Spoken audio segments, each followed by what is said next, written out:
अस्सलाम वालेकुम स्टूडेंट्स, चांदकी lecture in English in higher education department aspirants MK preparations के प्लेटफॉर्म से मैं आपसे मुखातिब हूं और एमके प्रिपरेशंस के प्लेटफॉर्म से हमने एक नई लेक्चर सीरीज का आगाज किया है। इंग्लिश लिटरेचर और लिंग्विस्टिक्स। इंग्लिश लिटरेचर की जो तमाम एजेस हैं, जो प्रोमिनेंट राइटर्स हैं, उनको इंशाल्लाह क्रोनोलॉजिकल ऑर्डर में हम रिकॉर्ड करेंगे और अपनी वीडियोस अपलोड करेंगे, और साथ ही साथ लैंग्वेज एंड लिंग्विस्टिक्स की।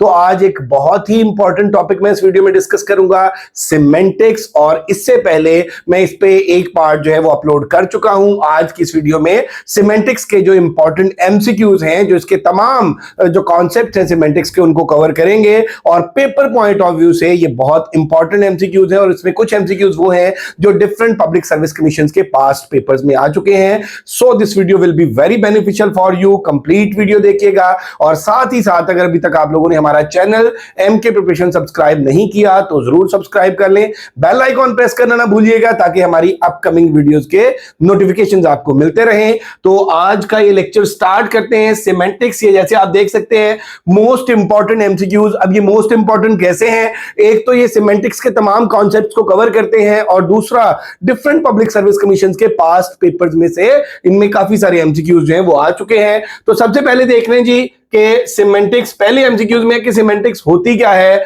अब the branch of linguistics concern with the systematic study of meaning is called. तो अब यहां पे देख लें बेटे कि branch of linguistics concern with the systematic study of meanings, branch of linguistics concerned with the systematic study of meaning is called semantics। तो यहां पे पहले एमसीक्यूज का जो करेक्ट ऑप्शन है वो सी है, और इसमें हमारे पास जो क्वेश्चन कवर होता है वो है व्हाट इज सिमेंटिक्स। कि सिमेंटिक्स हमारे पास क्या है? तो सिमेंटिक्स जो है वो सिस्टमैटिक स्टडी ऑफ मीनिंग है, लिंग्विस्टिक्स की ब्रांच है। सेकंड एमसीक्यूज देखते हैं। अब पेपर का रिसेंटली एक ट्रेंड चेंज हुआ बेटे, और उसमें इस तरह के क्वेश्चन जो पहले लिटरेचर में आते थे कि ये टर्म किसने कॉइन की, ये टर्म पहली दफा किसने यूज की, जैसे मिमेसिस के हवाले से या डिफरेंट जो टर्म्स हैं उनके मेटाफिजिकल पोइट्री के हवाले से, इस तरह के पीपीएससी में एफपीएससी में क्वेश्चन आते रहे हैं। तो अब इस तरह के लिंग्विस्टिक्स का भी एक ट्रेंड शुरू हुआ है कि लिंग्विस्टिक्स की जो डिफरेंट टर्म्स हैं उनके हवाले से पूछा जाता है कि ये टर्म पहली दफा कब किसने यूज की। तो इस हवाले से देख लें, सेकंड एमसीक्यूज है, एफपीएससी के पेपर्स में आ चुका है। The term semantics was first use in. अब यहां पे दो एमसीक्यूज इससे बन सकते हैं कि टर्म सिमेंटिक्स जो है वो पहली दफा यूज कब हुई? 1883 में। 1883 में टर्म सिमेंटिक्स यूज हुई, और किसने यूज की? यहां पे ऑप्शन बी देख लें, माइकल ब्रेल ने। तो टर्म सिमेंटिक्स जो है 1883 में फर्स्ट टाइम यूज की किसने? माइकल ब्रेल ने। और उसके बाद नेक्स्ट आप देखेंगे, नेक्स्ट जो एमसीक्यूज है, the meaning carried by an individual word is known. अब सिमेंटिक्स की जब हम बात करें तो सिमेंटिक्स में आप ये देख लें कि इंडिविजुअल मीनिंग्स की भी डिस्कशन होती है, और वो जो कंपोजिशनल मीनिंग्स होते हैं उनकी भी डिस्कशन होती है। तो ये एमसीक्यूज इंडिविजुअल मीनिंग के हवाले से है। सबसे पहले बेटा याद रखिएगा कि किसी भी पब्लिक सर्विस कमीशन का आप पेपर दे रहे हैं तो अपने स्टेटमेंट पे फोकस करना है। अब स्टेटमेंट देखिए, the meaning carried by an individual word. अब meaning carried by an individual word वो क्या होता है? कंपोजिशनल तो नहीं हो सकता, क्योंकि यहां पे इंडिविजुअल वर्ड की बात हुई है।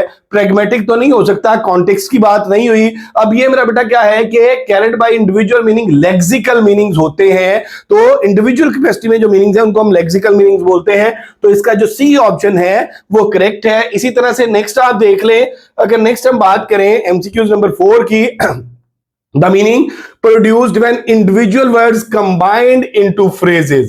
individual words combined into phrases। पहले हमने बात की किसकी? कैरेड बाय इंडिविजुअल मीनिंग्स, और यहां पे individual words combine into phrases. तो ये क्या बन जाता है बेटे? कंपोजिशनल बन जाता है। जैसे आपको पता है कि हम क्या करते हैं कि लेटर से वर्ड्स बनते हैं, वर्ड से फ्रेजेस बनते हैं, क्लॉजेस बनते हैं, सेंटेंसेस बनते हैं, इसी तरह से उसमें पैराग्राफ्स बनते हैं। तो ये अब individual words combined into phrases, इस स्टेटमेंट में आप कंबाइंड इनटू फ्रेजेस को देखेंगे तो आपको पता लग जाएगा कि ये क्या है, ये कंपोजिशनल मीनिंग्स हैं। So beta B option is correct one. Next MCQs को देखें, which branch of linguistics primarily studies the structure of sentence. अब देखिए, जब भी हम सेंटेंस की बात करते हैं ना, तो उसके दो पैरामीटर्स हैं। नंबर वन, सेंटेंस जो है वो स्ट्रक्चरली करेक्ट होना चाहिए। नंबर टू, वो कोई मीनिंग कन्वे करे। अ group of words that gives us complete meaning. Group of word complete meaning तभी देगा जब वो वर्ड जो है किसी ऑर्डर के अंदर हैं। तो अब यहां पे जो सिंटेक्स है और जो सिमेंटिक्स है, उनका बड़ा गहरा ताल्लुक बनता है। और तीसरी चीज जो है वो इनके साथ होती है प्रैग्मेटिक्स, कि किस कॉन्टेक्स्ट में कौन सा सेंटेंस यूज हुआ है। तो यहां पे अभी हम बात कर रहे हैं कि विच branch of linguistics primarily studies the structure. अब स्टडी ऑफ, इसको आसान लफ्जों में हम कह सकते हैं study of sentence structure. Study of sentence structure, study of sentence structure. ये भला क्या होता है? ये स्टडी ऑफ सेंटेंस स्ट्रक्चर की अगर हम बात करें तो it's called syntax. C option is correct one. इसी तरह से नेक्स्ट अगर आप देख लें तो नेक्स्ट में अगर हम बात करें, the study of a speakers intended meaning in a particular context. सबसे पहले आप देखें जी कि हमने लेक्सिकल मीनिंग्स की बात की, हमने कंपोजिशनल मीनिंग्स की बात की, हमने स्ट्रक्चर की बात की। अब यहां पे बात आ गई पार्टिकुलर कॉन्टेक्स्ट की। ठीक है, the study of a speakers intended meaning, intended meaning in a particular context. तो ये क्या आ जाएगा? ये प्रैग्मेटिक्स आ जाएगा। अब इसमें इन एमसीक्यूज में सबसे पहले हमने कहा कि भाई सिमेंटिक्स जो है वो स्टडी ऑफ मीनिंग्स है, सिंटैक्स जो है वो स्टडी ऑफ सेंटेंस स्ट्रक्चर है, और प्रैग्मेटिक्स जो है वो intended meaning in a particular context है। तो ये बी ऑप्शन जो है यहां पे करेक्ट वन है। इसी तरह से अगर नेक्स्ट देख लें, लेक्सिकल सिमेंटिक्स प्राइमरीली स्टडीज। अब लेक्सिकल सिमेंटिक्स क्या है? What is lexical semantics? और ये जो इसका सब्जेक्टिव लेक्चर हमने डिस्कस किया, जिसमें कॉन्सेप्ट डिस्कस किए, उसमें लेक्सिकल सिमेंटिक्स क्या है और उसके अलावा जो है वो कंपोजिशनल सिमेंटिक्स क्या है, ये सारी चीजें मैं ऑलरेडी डिस्कस कर चुका हूं। तो लेक्सिकल सिमेंटिक्स प्राइमरीली स्टडीज। अब स्पीच साउंड को स्टडी करती है? नहीं, स्पीच साउंड को तो लेक्सिकल सिमेंटिक्स स्टडी नहीं करती। अब यहां पे फोनेटिक्स एंड फोनोलॉजी स्टडी करती है, सेंटेंस स्ट्रक्चर को नहीं। सिंटैक्स स्टडी करता है word meanings and their relationship. तो जो लेक्सिकल सिमेंटिक्स है वो किसको? Word meanings and their relationship. So Charlie, C option is correct one. इसी तरह से अगर नेक्स्ट देख लेंगे, the literal or dictionary meaning of a word is called its. अब जो लिटरल मीनिंग होते हैं, एक लिटरल मीनिंग होते हैं, एक लिटरेरी मीनिंग होते हैं। एक कोई वर्ड है उसके मेरा बेटा कोई एक स्पेसिफिक मीनिंग है और दूसरा उसके कोई कॉन्टेक्चुअल मीनिंग है। तो यहां पे literal or dictionary meaning, literal or dictionary meaning जो है उनको क्या बोलते हैं? उनको डेनोटेशन बोलते हैं।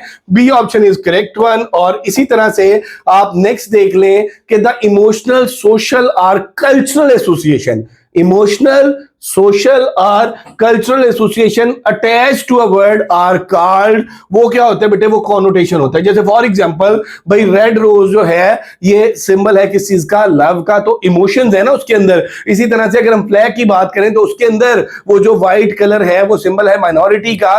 तो ये आप देख लें कि जो कॉनोटेटिव मीनिंग्स होते हैं, कंटेक्चुअल मीनिंग्स होते हैं, जिनका ताल्लुक कल्चर के साथ होता है, एसोसिएशन के साथ होता है, और उसका ताल्लुक जो है वो इमोशंस के साथ होता है, सोसाइटी के साथ होता है, कि वर्ड के डिक्शनरी मीनिंग नहीं बल्कि वर्ड के किसी स्पेसिफिक कल्चर के अंदर, किसी स्पेसिफिक सोसाइटी के अंदर, किसी स्पेसिफिक स्टेट ऑफ माइंड के अंदर जो उसके मीनिंग्स बनते हैं, उनको हम क्या कहते हैं? उनको कॉनोटेशंस बोलते हैं। इसी तरह से नेक्स्ट एमसीक्यूज की अगर हम बात करें तो नेक्स्ट एमसीक्यूज में आप देखेंगे MCQs number 9, the word home denotes a place of residence but may suggest warmth, security।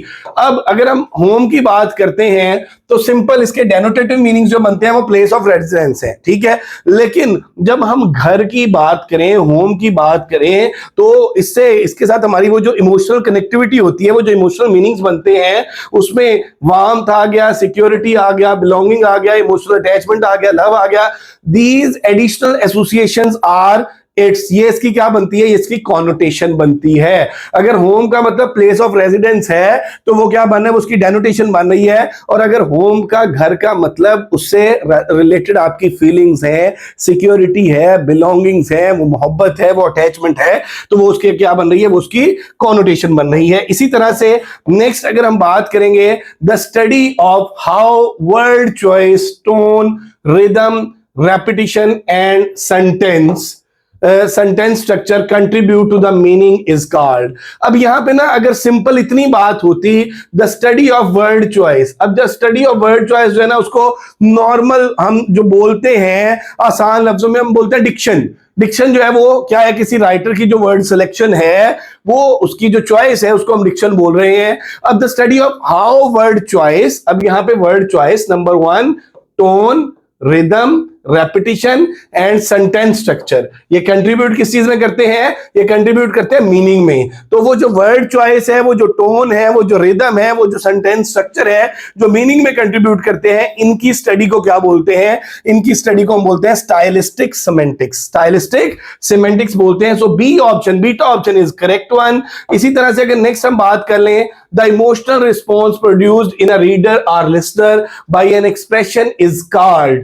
अब किसी भी एक्सप्रेशन से रीडर या लिसनर के अंदर जो इमोशनल रिस्पॉन्स प्रोड्यूस होता है उसको हम क्या बोलते हैं, उसको हम अफेक्टिव मीनिंग बोलते हैं। क्या बोलते हैं, अफेक्टिव मीनिंग बोलते हैं कि किसी भी जो लैंग्वेज है, कोई भी टेक्स्ट है, कोई भी चीज है, उससे जो रीडर है, जो लिसनर है, वो किस तरह से इफेक्ट हो रहा है। तो ये क्या है, अफेक्टिव मीनिंग्स है। इसी तरह से नेक्स्ट अगर हम बात कर लें तो इसमें when one meaning of a word influences the interpretation of another meaning of the same word, it is called। अब स्टेटमेंट को बेटे बड़े गौर से देखना है। स्टेटमेंट में पहली चीज है one meaning of a word influences the interpretation of an other meaning of the same word, it is called। इसको क्या बोलते हैं, इसको रिफ्लेक्टिव मीनिंग बोलते हैं। जब एक जो वर्ड का मीनिंग है वो इन्फ्लुएंस करता है इंटरप्रिटेशन को, किसी दूसरे वर्ड के मीनिंग को, तो इसको हम क्या बोलेंगे, ये रिफ्लेक्टिव मीनिंग्स होंगे। इसी तरह से अगर नेक्स्ट हम बात कर लें इसमें, तो एमसीक्यूज नंबर 14 है कि which of the following is a natural English collocation. अब कॉलोकेशन जो होती है मेरा बेटा, हम किसी वर्ड से पीछे कुछ लगाते हैं, कोई एक्सप्रेशन बनाते हैं। अब नेचुरल जो कॉलोकेशन है वो क्या है, इसमें ये जो ऑप्शंस दिए हुए हैं, स्ट्रॉन्ग रेन एक्सप्रेशन नहीं है, हैवी रेन। ठीक है, अब यहां पे डू अ डिसीजन हम नहीं करते, टेक अ डिसीजन करते हैं। अब यहां पे जो पावरफुल कॉफी नहीं, स्ट्रॉन्ग कॉफी होती है। अब ये जो पीछे जो वर्जन है इनकी कॉलोकेशंस हैं। ठीक है, अब रेन के साथ स्ट्रॉन्ग नहीं लगना था, रेन के साथ हैवी अगर होता तो वो ज्यादा बेहतर था, टेक अ डिसीजन ज्यादा बेहतर था, स्ट्रॉन्ग कॉफी ज्यादा बेहतर था। अब यहां पे जो नेचुरल एक है इंग्लिश कॉलोकेशन जो सही है, मतलब एक्सप्रेशन, वो क्या है, वो हैवी रेन है। C option is correct one. इसी तरह से अगर हम देख लें जी, द नेचुरल टेंडेंसी, टेंडेंसी होता है बेंट ऑफ माइंड, रुझान किसी चीज की तरफ। The natural tendency of particular words to occur together is studied under. अब natural tendency of particular words occur together is studied under, यहां पे आप देख रहे हैं इसका जो है वो कॉलोकेटिव सिमेंटिक्स आ जाएगा। कॉलोकेटिव सिमेंटिक्स जो होता है उसमें natural tendency of particular words है टू अकर टुगेदर, ये आप देख रहे हैं कि कॉलोकेटिव सिमेंटिक्स है। इसका ए ऑप्शन जो है वो करेक्ट वन है। इसी तरह से the principle stating that meaning of a whole expression depends on the meaning of its parts and their arrangement is called। अब यहां पे स्टेटमेंट को बेटे अगर आप देखेंगे तो the principle stating that meaning of a whole expression, पूरे एक्सप्रेशन का जो मीनिंग है depends on the meaning of its parts. ये इसमें बात पूछी गई है कि भाई meaning of whole expression depends on the meaning of its parts and their arrangement is called। तो इसको हम क्या बोलते हैं, इसको हम प्रिंसिपल ऑफ कंपोजिशनलिटी बोलते हैं, प्रिंसिपल ऑफ कंपोजिशनलिटी। अब बेटे एक बात मैं साथ ही साथ आपको और भी बताता चलूं कि अब ना काफी सारे स्टूडेंट्स ये कहते हैं कि सर लिंग्विस्टिक्स के क्वेश्चन जो है ना वो बड़े मुश्किल होते हैं। लिंग्विस्टिक्स के क्वेश्चन वो है कि जो हमने पहले पढ़े ही नहीं होते। तो बेटा एक्चुअली आप लोगों ने सिर्फ डेफिनेशंस पढ़ी होती हैं, आप लोगों ने उसके सिर्फ बेसिक कॉन्सेप्ट्स पढ़े होते हैं। अब जो है चीजें डेप्थ में पूछी जा रही होती हैं। अब एफपीएससी का पेपर हो या केपीपीएससी का पेपर हो या एजेकेपीएससी का पेपर हो, उसमें लिंग्विस्टिक्स जो है in simple word we can say कि एडवांस लेवल पे आती है और उसके इन डेप्थ कॉन्सेप्ट्स जो है वो पूछे जाते हैं। तो इंशाल्लाह ये सारी जो लेक्चर सीरीज है it will be very beneficial for you. Next MCQs को डिस्कस करते हैं। Which type of semantics uses logic and mathematical notation. अब सिमेंटिक्स की कौन सी टाइप है जो डील करती है लॉजिक को और मैथमेटिकल नोटेशंस को, तो टू रिप्रेजेंट मीनिंग। तो अगर इसकी हम बात कर लें तो ये क्या है, ये फॉर्मल सिमेंटिक्स है। अदरवाइज मेरा बेटा पेपर में इस तरह का क्वेश्चन पूछा जाएगा फॉर्मल सिमेंटिक्स डील्स विद, तो फॉर्मल सिमेंटिक्स किस चीज से डील करती है, लॉजिकल एंड मैथमेटिकल नोटेशन। अब वहां पे फॉर्मल सिमेंटिक्स का वर्ड आ जाता है तो बच्चे कहते हैं हमने तो फॉर्मल सिमेंटिक्स पढ़ी कभी नहीं है, हमने तो वो जो कंपोजिशनल सिमेंटिक्स है वो पढ़ी कभी नहीं है, कभी कंपोजिशनल जो मीनिंग्स है वो पढ़े कभी नहीं है। तो ये मेरा बेटा which type of semantics uses logic and mathematical notation to represent meanings, तो ये क्या है, ये फॉर्मल सिमेंटिक्स है। इसी तरह से अगर नेक्स्ट हम बात कर लें तो इसमें formal semantics is particularly concerned with, formal semantics जो है वो जाहिर सी बात है क्योंकि ये मैथमेटिकल नोटेशंस की बात करती है तो ये किस पे आ जाएगी, ट्रूथ कंडीशंस पे आ जाएगी। Beta is correct option. और इसी तरह से अगर हम बात कर लें नेक्स्ट ऑप्शन की, John loves Mary may be represented in formal semantics, अब यहां पे बीटा ऑप्शन करेक्ट आ जाएगा, लव, और वो जो लव रिलेशन है किसका, जॉन और मैरी का, तो ये मेरा बेटा देख रहे हैं John loves Mary may be represented in formal semantics, love John Mary. और उसके बाद आप देखें जी कि ये बिल्कुल इसी तरह से जिस तरह से मैथमेटिकल नोटेशंस होती हैं कि हमने कहा कि भाई फॉर्मल सिमेंटिक्स किसकी बात करती है, मैथमेटिकल नोटेशंस की बात करती है। तो ये बिल्कुल इसी तरह से जिस तरह से हम मैथमेटिकल जो फॉर्मूलाज लिखते हैं, love is equal to John and Mary. तो उसके बाद आप देख लीजिए नेक्स्ट जो है वो branch that studies the relationship between linguistics meanings and the conceptual structure of the human mind is। अब क्या है कि लिंग्विस्टिक्स की वो ब्रांच जो क्या करती है, स्टडी करती है relationship between linguistics meanings and the conceptual structure of the human mind. तो ये एक्चुअली लिंग्विस्टिक्स की नहीं बल्कि जो सिमेंटिक्स है उसकी सब ब्रांच कह सकते हैं हम। सिमेंटिक्स किसको टाइप बोल सकते हैं, तो ये क्या है, ये कंसेप्चुअल सिमेंटिक्स है। कंसेप्चुअल सिमेंटिक्स क्या करती है बेटे कि ए ऑप्शन करेक्ट है, that studies relationship between linguistics का relationship and conceptual structure of human mind. तो इन दोनों का जो कनेक्शन है, इन दोनों का जो रिलेशनशिप है उसको कौन डील करता है, उसको कौन स्टडी करता है, कंसेप्चुअल सिमेंटिक्स। इसी तरह से अगर हम नेक्स्ट बात कर लें, एमसीक्यूज नंबर 21 है, expression such as spend time. अब ये देखिएगा, spend time, save time, waste time.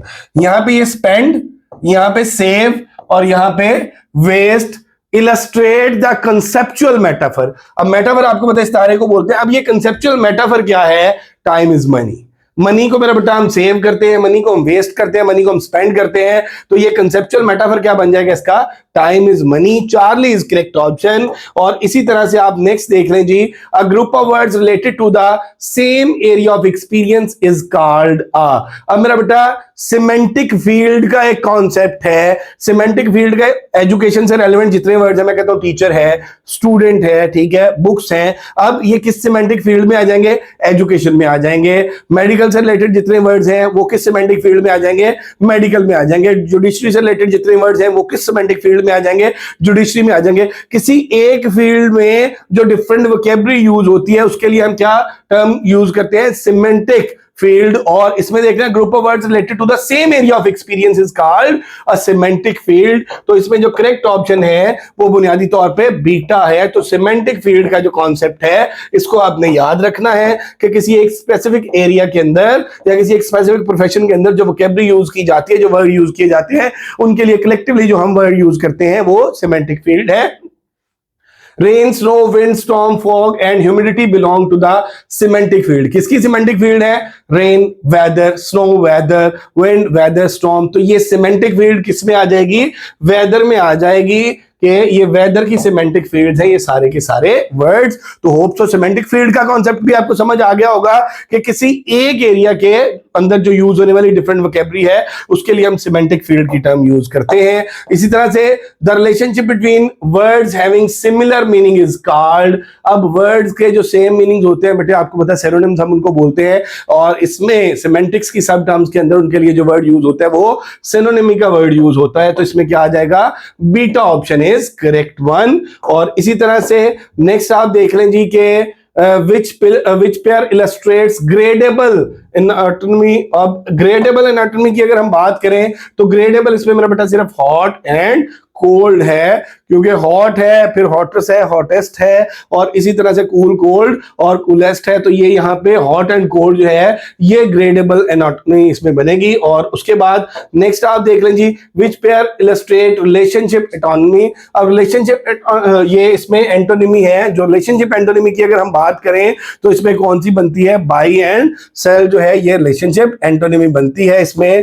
तो ये इसमें करेक्ट ऑप्शन जो है ये सी आ जाएगा रिलेशनशिप एंटोनिमी में। अब पहले हमने सिनोनिमी पढ़ा, फिर मेरे बेटा इसमें एंटोनिमी पढ़ा, और उसके बाद आप देखें कि नेक्स्ट जो है in the relationship rose is a type of flower. Rose is a type of flower. बेटा जब मैंने खुद एग्जाम दिया था पीपीएससी का, ऑनेस्टली स्पीकिंग उसमें जो इसमें एंटोनिमी और सिनोनिमी और इसके आगे जो हम जो 2-3 कॉन्सेप्ट्स पढ़ेंगे जिसमें इसमें हाइपरनेम है और हाइपोनिम है, तो इससे 2 से 3 क्वेश्चन जो है वो 2017 के पीपीएससी के पेपर में मौजूद थे।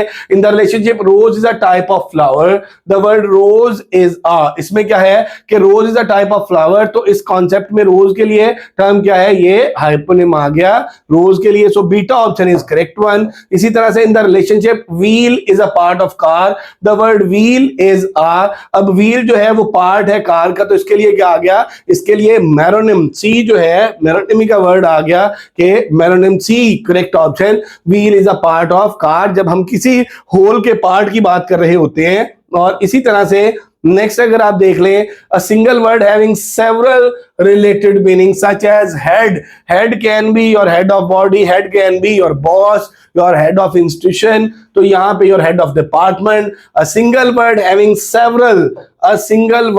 several related meanings such as head meaning a body part and leader illustrates. अब यहाँ पे देखें जी कि यहाँ पे क्या बनेगा, ये बनेगा पोलिसिमी। पोलिसिमी मेरा बेटा एक वर्ड जो है वो क्या करता है, वो रिलेटेड मीनिंग्स, यहाँ पे मीनिंग्स जो है ना रिलेटेड है। अब रिलेटेड मीनिंग्स का कॉन्सेप्ट समझ लें।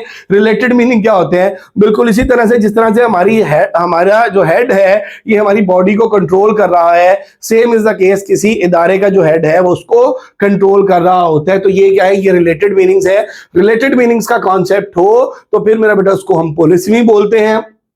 और अब इसी तरह से ये देखें जी, the word bank meaning financial institution and bank meaning the side of a river illustrate. अब अगर तो देखिए हेड और हेड उनके मीनिंग्स रिलेटेड बनते थे, लेकिन यहाँ पे एक बैंक जो है वो इंस्टीट्यूशन है और एक बैंक जो है वो बैंक ऑफ रिवर है, तो मीनिंग जो है वो रिलेटेड ना हो तो उसके लिए फिर हम क्या टर्म यूज करते हैं, उसके लिए फिर हम होमोनिमी यूज करते हैं। अगर मेरा बेटा रिलेटेड मीनिंग्स हो तो पोलिसिमी, जैसे हेड और हेड दोनों हेड ही कंट्रोल कर रहे होते हैं। यहाँ पे एक बैंक जो है वो बैंक ऑफ रिवर है, एक बैंक जो है वो बैंक ऑफ वो है मतलब इंस्टीट्यूट है, जैसे हम कहते हैं बैंक ऑफ पंजाब है। तो ये मेरा बेटा अगर रिलेटेड मीनिंग्स हो तो पोलिसिमी, दो वर्ड्स हैं दोनों के डिफरेंट मीनिंग्स हैं लेकिन वो मीनिंग्स रिलेटेड भी हैं तो पोलिसिमी, और दोनों के डिफरेंट वर्ड्स हैं, वर्ड सेम है, मीनिंग्स जो है वो डिफरेंट है, वो रिलेटेड नहीं है, रिलेट नहीं कर सकते, तो उसके लिए होमोनिमी। तो ये बेटा मोस्ट इंपॉर्टेंट एमसीक्यूज थे जिनके अंदर हमने कॉन्सेप्ट्स डिस्कस किए सेमेंटिक्स के।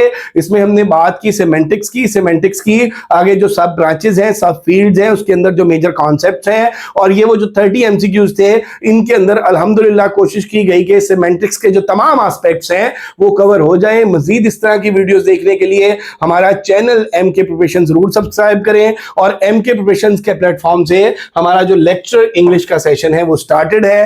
2.5 मंथ का हमारा सेशन होता है और पूरे सेशन के 6000 चार्जेस होते हैं, जिसमें मुकम्मल आपको तैयारी कराई जाती है, literature, linguistics, literary theory, criticism, everything. तो अगर आप हमारा सेशन ज्वाइन करना चाहते हैं तो इसके लिए आप इस नंबर पर राब्ता कर सकते हैं 0333 260 5045।